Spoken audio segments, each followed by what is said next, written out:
غاشية وجوه يومئذ خاشعة عاملة ناصبة تصلى نارا حامية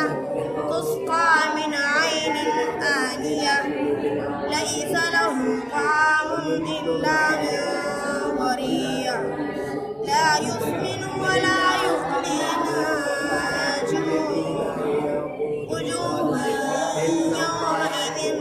ناعمة لسعيها راضية في جنة عالية لا تسمع فيها لاغية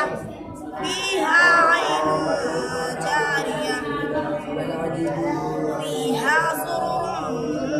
مرفوعة وأكواب موضوعة ونمارق مصفوفة وزرابي مبثوثة أفلا ينظرون إلى الإبل كيف خلقت وإلى السماء كيف رفعت وإلى الجبال كيف نصبت وإلى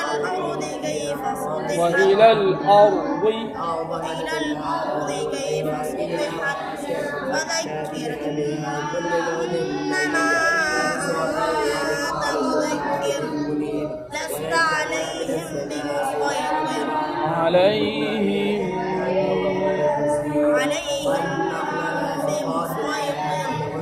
إلا من تولى وكفر فيعذبه الله العذاب الأكبر إن إلينا إيابهم ثم إن علينا